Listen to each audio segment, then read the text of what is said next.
It's the Dino and Joe Show. This is Dino. That is Joe. Hello.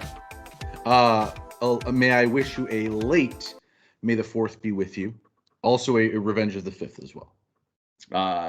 Yes, boy. When did it go from Revenge of the 6th to Revenge of the 5th, by the way? I don't know. Like that was a sudden change this year, kind of threw me off. But I think May 4th needs to be now like a holiday, like St. Patrick's Day. Certainly. Memorial Day, Labor Day, not really a holiday, but a holiday nonetheless. Sure. Bank holiday maybe. Right. Where definitely a bank holiday. Yeah, I think so. I think we need that. But I think we need to actually spend some time around Star Wars at some point. I would love to do that. That's a topic that people have brought up when you're going to talk about Star Wars, right? Because that is a topic both you and I have some feelings about. But there's something I wanted to start with that you don't know about. Oh, secrets. Yeah. So I went out and did something. Oh no. And you have no idea about it. And so I wanted to bring it to your attention. Oh, and I just want to let you know we've gotten absolutely no response. Okay. What I'm about to tell you about. Okay. So okay. Okay. Oh, no. So if you've been with this show from the beginning, you know that one of Joe's biggest fanboy moments is around Mr. Ed Helms. Oh yeah, I love Ed Helms. You are a big fan of Ed Helms. Huge fan of Ed Helms. The crack research team here at the Dino and Joe Show, which is me and Google, we managed to find that Ed Helms actually has a certified Facebook page. Oh.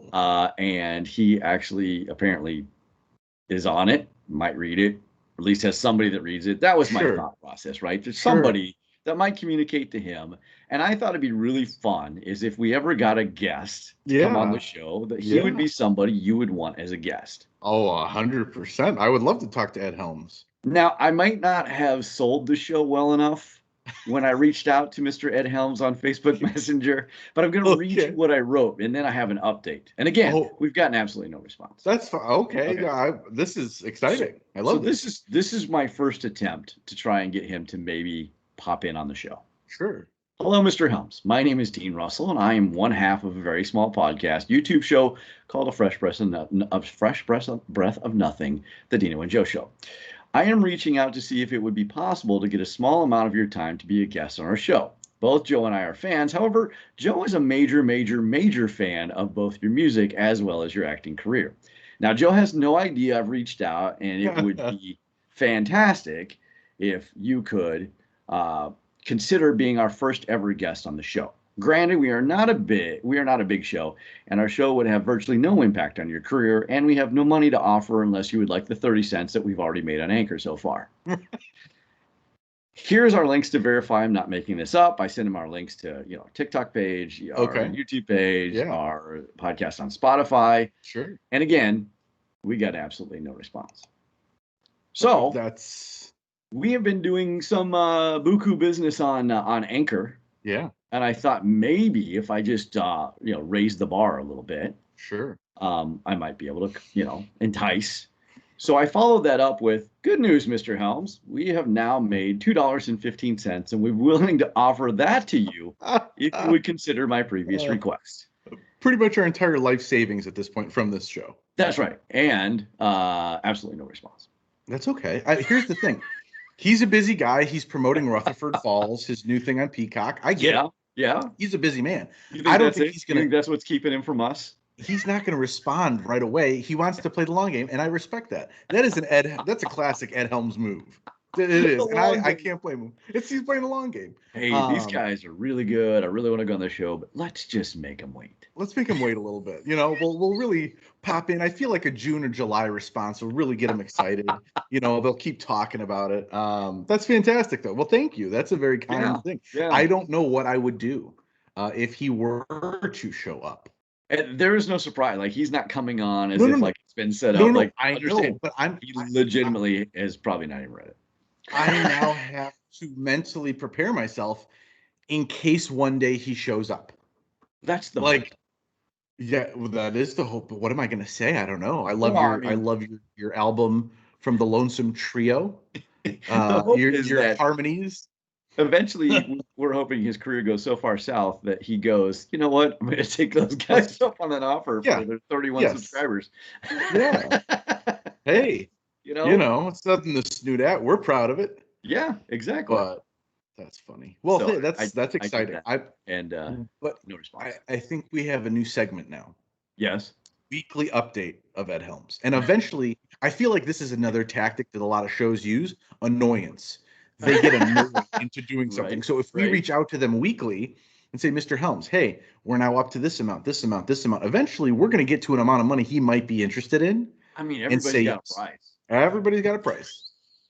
Hey, Ed Helms has a price. He's got a price, and that's cool. Maybe he just wants to talk to somebody about his time at Oberlin College. Maybe, I don't know. I mean, obviously he doesn't want to talk to anybody about it right now. Well, but that's fine. Again, Rutherford Falls, busy out promoting it. I get it. And if you haven't watched it, it's actually rather enjoyable. I watched an episode. I have not watched it yet. I've heard of it, and I know that it's on the big talk circuit, right, of shows and getting shows and finding shows. But I have not done that. So, but yes, I'll keep you posted. I just assume I'm going to continue to message the guy until I would appreciate that. Yes. Somebody says stop, Yeah. or files a cease and desist order or some kind of, I'm not allowed within 40 feet of Ed Helms kind of thing. But I want one of two responses: either yes, we're going to come on, or no, and it's a cease and desist order that you read it line by line to us, and then that's how we're famous, right? Right. If I get some kind of cease and desist order or some kind of protective order, yeah, I will absolutely let everyone know. Let everybody know. That's what you got to do. But yeah. So and who knows? Maybe somebody out there knows a better way to contact him than Facebook Messenger. But I figured to take a stab at it. What's the worst that could happen? He tells me to stop. Somebody from his staff tells me to stop. Right. Or somebody says, hey, you're creepy. Go away. Yeah. So there you go. So I did that for you. Thank you. I appreciate that. So I was talking with I called my mom the other day for Mother's Day. Happy belated Mother's Day to everybody out there. Yes, absolutely. All the moms. And I was talking with her, and she was a little late to the podcast game. I told her about it, she forgot about it, but they go between two houses. So for people who don't know, right? Yes. So like we do a YouTube channel, which you're obviously watching right now. But then we also take that audio into a podcast. And we are on a ton of different podcasting platforms. The big ones, we're on Spotify, we're on Apple Podcasts. Yeah. There's a couple more. I don't know. I have a slide because we still aren't on Facebook that I just love to drop in every once in a while on the video cast to kind of show you all your avenues, right? There's a ton of avenues to go pick us up. We're on TikTok. We have an Instagram. I'm sure we've never posted a picture on it. We have a Twitter. I'm pretty sure that the only thing I ever tweet is that there's a new show to go watch. Because we're really social media. We're really connected. We know what we're doing. Right. This is all grassroots, and it's a staff of you and me. Right. But so for those people that don't know, we do have a podcast. It is available, and it takes basically the show and then breaks it into another format. So yeah, we like to, because some people don't know, right? That's true. Some people know us from our YouTube fame and not our our podcast fame. So right. We're dual threats. Not quite the triple threat yet, but we're getting there. But my parents forgot the podcast game, right? They were doing a little bit of YouTube stuff, so they were re-listening to it on the way back from a trip they took. And my mother called. I'm talking to her on Mother's Day, and she's like, "Oh, and by the way, there is a chicken shortage in the world." Your father, who by the way is a vice president of poultry at a major pizza brand, says there's a very big chicken shortage in the world. So we tried to order some the other day. No chicken. By the way, my mother sounds nothing like that at all, but that's how I'm going to make her sound, because I told her that's how I was going to make her sound. And she said, "Oh, you better not." And I was like, "I'm gonna." So love you, Ma. Happy belated Mother's Day. I told you I was going to tell that story. But there apparently is a chicken shortage because my dad actually does work for a major pizza brand, and he's in charge of procurement. And chicken, I'll be damned, is a difficult thing to come by right now. Really? Mm-hmm. I'm pretty sure my mom doesn't even understand what we do. So, I mean, first of all, I love I'm, I'm, her. I'm highly impressed. She keeps asking. She used to keep asking my dad, "How do you watch the podcast?" I'm like, "Why, you don't watch a podcast? You listen to it. You can watch us on YouTube or listen. You can't do both. I guess you Uh, could sync the audio and video if you really wanted to, but it's going to be the same thing." I'm good the fact that my parents know we have a show, which I thought was really kind of cool. Yeah. And then I said something about I don't because I called my mom for Mother's Day. How's it going? Yeah. Blah blah blah. Right. And then I said something about the show. She's like, "Oh yeah, that." Oh yeah, that. All right. Yeah, that mom. Just, I think she just thinks like it's gonna be something I'll eventually just be like give up and get a real job one day because that's all I've ever heard when I was in radio for so long. When are you gonna go back to school? I'm like, second Tuesday of never. Right. Uh, when are you gonna get that degree? Oh, Yeah. that ship sailed a long time ago, Dad. Thank you. You need that. Okay. Yeah. I enjoyed it when they knew I had one, but now that I know they're listening, I have to sprinkle little gems like that in there I for was her to gonna. listen and Is get the chuckle. that like intimidating to know that your parents see? My parents Oh, used to listen to me the radio. So as a true radio story, right? So yes. not understanding how radio worked in the modern day, understanding how radio worked in 1954 when there were 6 radio stations that covered the entire United States. They were called Right. clear channels, right? And Sure. so if you've heard of the company Clear Channel, that's where their name comes from. That was a Right. clear channel from coast to coast. You could get a radio station out of Chicago or Milwaukee in the middle of Iowa. Well, when I went to college, was on the radio, 2.5 hours away from my parents, Mhm. right? They couldn't hear it. So my dad went out and bought a better radio and then called me asking me how to get the radio station I was working on the better radio they got, having no idea and understanding that the signal only goes so far. Right. You can't. Right. It didn't go any further than that. But I mean, that was cool. They were trying to like They support were me. trying. Yeah, You that's know, awesome. yeah, yeah. It's well, it's funny because they. She also said, we were listening and I looked at your father and I said, "Did that happen?" He's like, "Oh, I don't think so." And then he would look at my mother and be like, "Did that happen?" She's like, "I don't think so." So they apparently think I'm making some of this stuff up, but I'm like, "No, it happened. I love you both, but you're just you're Right. forgetting some key things that actually did happen because you can't make that stuff up." Some selective Yeah, memory. Yeah. Oh, that's funny. that's fun. Did they ever say that I'm funnier than you? Because yeah, I yeah. I don't think they said it, but I think it was kind of assumed. It's just look, Joe, you're great. Yeah, We I like you. exactly. Put that Dino guy's But away. that's he's got the idea. You're fine. Like I think you're really You're funny. fine. This is actually something she did say. You're really funny sometimes. Okay. Thank you. Yeah, it's a Thank you for compliment though. that. You're really Good funny for you. sometimes. Appreciate that. Okay. So Well, I'll try even harder. even a blind pig finds a truffle every now and You're then. right. Broken clocks right twice a day. So gotta try to beat that. Oh, that's awesome.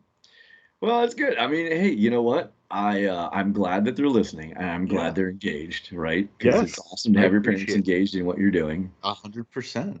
and you get great stories out of what they tell you to do and not to do. All the time. Like that's almost why I talk to her as often as I do, because I'm like, give me some new juicy thing to say on the podcast. Give me something Right. fun to bring up. Like you'll get and I told when she told me that story, I told her I was like, when we're done here, text me everything you just said because I want to put this in the podcast because I don't want to forget what you said. And she sent me the text messages and I wrote it down as a little note so I could say exactly the way it was because I wasn't gonna mess it Oh, up. that's awesome. Oh, that's fantastic. Hmm. Oh, I love them. I love them. I love your Yeah. parents. I love my parents They are too. They're pretty welcome to good. listen anytime Exactly. or view or however they want to They'll consume. probably listen to it because they travel back and forth between two places rather Yeah. often. So Okay. they usually listen to that. They did also say the first one very long, very long. Hour. It was difficult, and I was like, okay, Ma, well we've learned from our mistakes. They are now 30-ish minutes, so you don't have to worry about it. She's like, oh, good, because it was a struggle. She didn't say that. I feel bad. She's listening and she's gonna be like, I never said that. She's gonna call me and say, I never said those things. Well, I know, but it's funnier if I say you did. So Oh, that's phenomenal. Oh, my parents just went, "Oh yeah, that thing. That thing. Yeah, yeah, that thing. You know, Yeah." Oh, that's awesome. All right, that's let's good. take a break. And then when we come back, I want to dive into something that also passed. We didn't talk about it. And I want to know if we didn't think to talk about it because of the reasons why I think that maybe people don't care anymore about Okay. something that used to be really huge. So All right. we'll come back and we'll go dive into that. Sounds good. It's the Dino and Joe Show. Welcome back to the Dino and Joe Show. My name is Dino. That is Joe. And you have no idea what we're going to talk about. In fact, basically started the show with no idea what we're going to talk about. Nope. And I have this one for you as well. So something that happened just recently, and I wanted to talk about, does it really matter anymore? And I want your take on this because I think it would be interesting to hear what you think. Sure. The Oscars Yes, came and went, I did. the lowest audience to ever watch an Oscars. Yes. Again, the crack research team here at the Dino and Joe Show, me and Google, we came up with some facts for you. Ooh. Okay. Love 10.4 million viewers total for the Oscars this year. Now, that. last year's Oscars, 23.6 million. Yeah. That was the lowest viewership of an Oscars ever until this year. Yeah. That's incredible. Ratings down 60%. Mm-hmm. Okay. 2.1 million households versus 5.3. Mm-hmm. So a huge decline. Mm-hmm. And there's some reasons, right? There's some reasons why everybody's trying to find the justification, right? Oh, I said the Oscars were going to be down this year because of COVID, right? Mm-hmm. I said the Oscars were going to be down because of these things, right? So, one, it was much later in the year. Usually the Oscars happen in late March, early February. Correct. This year it's done in the end of April. End of April. Yeah. It was the most watched award show since last year's Oscars. So things like the Grammys, the Emmys, Right. the RMAs, whatever they might be, they didn't even get that type of viewership, Right. which doesn't bode well for the award shows that are coming because there are Correct. a couple more still coming, right? Right. And then there's people talking about how the Oscars don't innovate. Mm-hmm. They do the same thing. They can't change. They're not, they're not engaged in the social environment anymore. Like people can just, flip on their Twitter feed and find out who's won. They don't have to sit through it and watch it. Right. And you only have 50% of your movie theaters open. So is there Right. really that much of a piece of draw for going to an Oscars as a viewership, right? Now, the question I have for you is because we're two different generations. Mm-hmm. I grew up in a huge Oscars generation where it was a Yeah. big night and people would do, Right. polls like the NCAA tournament. Right. You're a younger generation. Does it matter to you anymore? Do the Oscars matter? Matter is a very strong word. I don't think it matters. I think it's something to watch.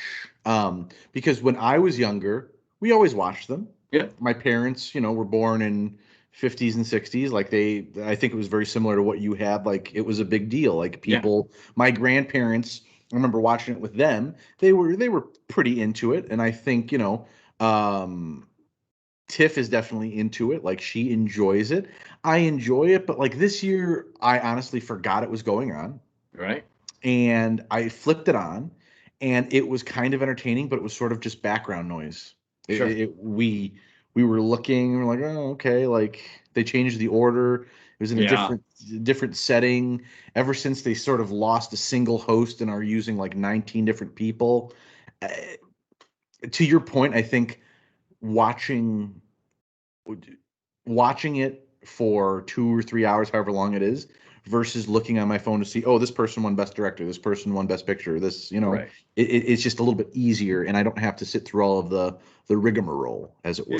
Is it tone deaf right now to sit and congratulate yourself as an industry and say, look at us, let's throw out all these awards for movies people didn't go see? A little bit, I Couldn't think. go see. Some streaming services, obviously picked up some stuff, but Right. like for example, Nomadland, I have no idea. Like, so that was a big movie, right? That was a movie that everybody knew was going to win. I had no idea how to go watch it because I'm not interested in going to a movie theater right now. Same. Yep. And it's not, that attractive. And Mhm. I wonder about a movie making industry when I can go get a TV as big as I want it to be at this point. I can go get a sound system that gives me a great sound system, and I can pop popcorn in my microwave. Yep. It's not the same experience. We all know that, right. but it's also a cheaper experience. By far.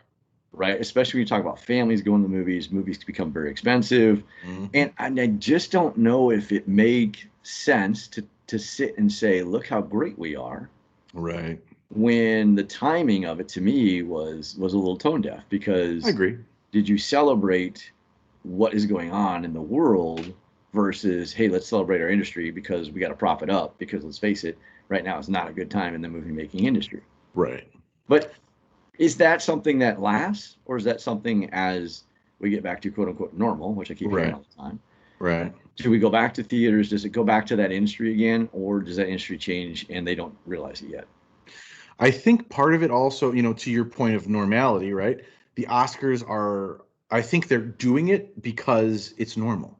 Yeah. The Oscars have always been the Oscars, well, not always, but for the last, what? Sure. How many have there been? Like 60, 70 years of Oscars, whatever it's been, they've been on. So I think that they're trying to do them for that level of normality. But I agree, it can be tone deaf the way they're like doing it a little bit. Like, yes, we should have fun and it's entertainment for other people, but at the same time, like, we can figure out a way to maybe adjust it to be a little bit more, I guess, I don't know if I want to say sensitive, but maybe aware of everything going on in the world, while still saying, hey, like, you did a great job in this movie. Like, I don't think anybody will disagree that the people who win Oscars probably win them for a reason. But it's just during this current time, it's a little off, a little strange. Well, and then they didn't allow anybody to do any kind of awards acceptance who wasn't there, right? Which was weird to me. You gave the Oscar to Anthony Hopkins. He can't travel there. Right. He can't be there. And then that was it. Oh, he's not here to accept it. Which that's bizarre to me. Blows my mind, because if you look at every other show, they have figured out a way through some sort of visual, or like a Teams, a Zoom, whatever, you can bring people in and say, hey, you won. And they're like, oh my God, congratulations. Thank you so much. But you can't do that for like the Oscars. Right. You and I can manage to find a way to live in two different cities and talk to each other. Correct. And it's a miracle of modern technology for an industry that talks about the advancements in technology they make. Right. You can't allow a video conference call. And the other thing is, they're always like, oh, we're on a very tight schedule. I'm like, here's the thing. No offense. Cut out some of that crap that nobody cares about. Right. I'm not saying don't give awards to people. Like, that's not what I'm saying at all. I'm saying there's like witty banter that is stupid. I'm so sorry, but it's just dumb. There's no point of it. Like, I would rather cut that out and see an acceptance speech from Sir Anthony Hopkins from his great role, because he did a great job, rather than hear two people like, did you hear last week this happened at La Brea Tar Pits or whatever. Right. You know what I mean? It's like, just cut out other things. Here's something funny. The Oscars have never run over time before. Yeah. You've never seen the local news people going, well, we're on at the Oscars. We'll be on at 1 o'clock in the morning. Waiting to go. The one thing so I'm going to change the parameters a little bit of this here. Yeah. One thing about the Oscars that I loved but hated were the acceptance speeches. Certain ones I loved because of their brevity, their funniness, their whatever. Like, I think it was Joe Pesci. Thank you, and walks away. Right. That's an expect. Joe Pesci for Goodfellas, outstanding. There were so many people who just did like a few words, or a few people who like write something down and say thank you to everybody. This is an honor. Sure. Done. Sally Field, you really like me. Right. When Halle Berry won, that was a big moment. Right. And that's what I'm saying. Like, there's been big Oscar moments. There's 100%. big Oscar, pieces, but I question whether the Oscars are modern enough for anybody to care. I don't know that people are going to go back to it based on if they watch the last two Oscars. Yeah. I'm not sure it drives the audience to go, oh, the Oscars are coming. I can't wait. I wouldn't say so. Now, there are other award shows, right? Mm-hmm. One thing I love is the Grammys. Yep. I don't love the Grammys for the awards. I don't love the Grammys for the acceptance speeches. I love the Grammys because they are willing to put two artists together on a stage who you would not normally think go together to create what they call Grammy moments. Mm-hmm. What I don't understand is why that seems to resonate when something like the Oscars can't look at that and go, here's what people really like, that unexpectedness. Or why don't you go out and grab somebody like a Ricky Gervais to host Right. at a time when people probably could use the humor, Right. or the different appeal, Right. versus, hey, let's switch the order. I agree. What did that do? Mhm. Okay, you're not doing it in the same order. There's still the same stuffy awards. Mm-hmm. And I think that idea that they don't innovate has merit to it. I think that's something that really resonated with me. Like, I agree. I don't think the Oscars has improved. Finding, I think every business organization, what have you, in the last year and a half has had to find some sort of a way to make themselves, I don't know if relevant's the right word, Right. but relevant, adaptable, Yep. change to what the customer, the consumer needs. And I think you're absolutely right in the case of the Oscars. Like, they are still doing the same old thing that they've always done because, up until last year, it seems to have always worked because people Yeah. watched it. Yeah. But now that we are in a different time and things have changed, like, they seem to, I agree with you, not realize that they need to adjust a little bit. So And I'm going to spring it on you. spring If it. you could modernize Yes. the Oscars, Yes. what would you do differently? That's a very big question. And oh my God.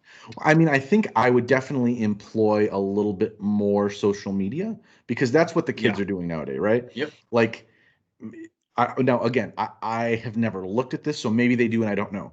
Is there a Twitter? Is there a TikTok? Is there Instagram? Is there all this different stuff where they can put quick highlights of stuff? Yeah. Are there, is that something that's existed? Because if not, all of the people who are younger now, right? That's what they do. They don't really watch TV. I don't know how many people who are friends.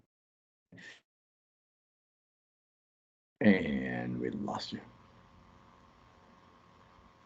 Only pay for cable. We just don't. Oh God. No, you're Did I fine. freeze again? You looked very Okay. sad though. I was sad. Oh, poor Joe. We don't pay for cable, right? Like, we Right. do streaming services, we Yep. do all this other stuff. Yep. And being able to see some of this stuff through a social media will definitely get you a little bit more interest, right? I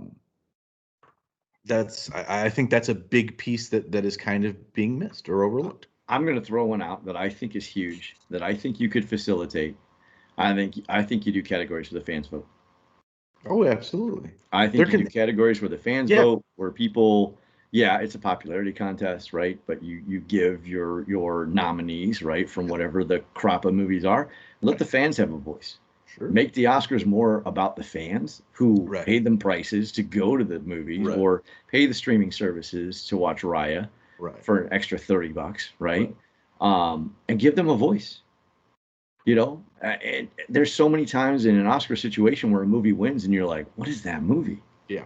Who went and saw that? I'm not joking. I'm going to say the last 7 years, there has been at least one movie where I'm like, what movie is that? I've never heard. Sure. I didn't even know that was a movie. Right.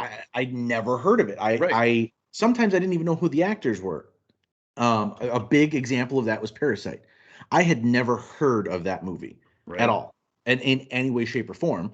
And once I saw it won an Oscar, we rented it. It was a fantastic movie. I thought it was great, but I had never heard of it before. The Artist from a few years ago won the Oscar. Right. I had never heard of that, and I see it on Netflix. I still haven't watched it. It's I just don't know if it's my type of movie, but I had never heard of it until it won an Oscar. There's so many things where I'm like, oh, how am I not knowing about this stuff? Yeah.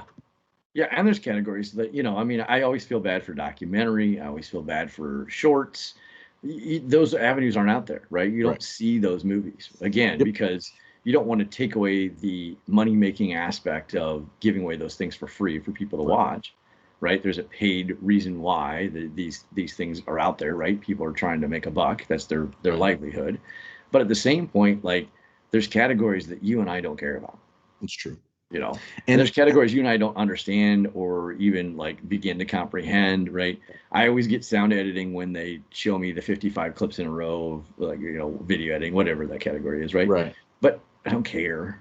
Right. I mean, I don't mean to be mean to the person who does that role, but The normal moviegoer doesn't care. Yeah, that's what I was going to say, is that it is not to say that that's not important. It's not to say that that person hasn't worked their butt off Sure. to get to where they are, but that's not what people are watching the Oscars for. That's where people take a bathroom break. That's where people go refill the snack bowl. Yep. And I think that's kind of the situation where a social media presence can help, where you put those things on a social media platform. You can do an Instagram Live. You put those ones on Instagram Live and cut through. You know what I mean? Like you can figure out a way to make those things that are very important to certain people for those people, but the general audience, like everybody who watches the Oscars, those 10 million people that watch this year, the video editing, it probably wasn't the number one on their list. Right.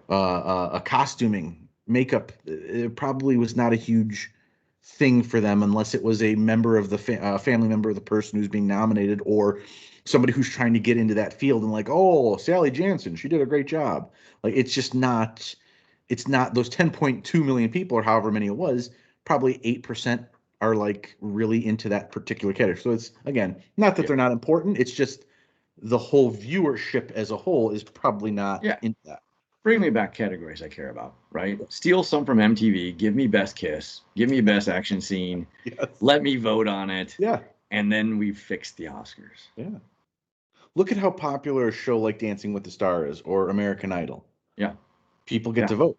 They think their vote matters, so they're gonna watch and see, okay, did my vote matter? Like, did Jimmy Smith get enough votes to stay on? Yes, he did. All right, I'm gonna watch next week. And again, I get it, it's a one time a year thing, but you're probably gonna want to watch these movies, which gives a bump to the business. Yeah. And then you're going to come back and want to watch the Oscars. So you're giving yourself that future thoughtfulness of, okay, I have somebody who's now bought in continuously.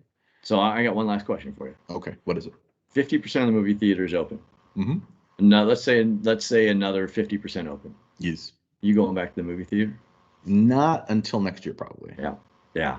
Mid next year is when I would begin considering. Now, early to mid next year is when I would start considering it. So here's the thing. I didn't go to a typical AMC, Regal, whatever movie theater you have near you. I didn't really go to those. We have one near us called Hollywood Palms. And I think they're really only in the Chicagoland area. There's two of them. And it's basically, the concept is everywhere else. It's just those specific ones are here.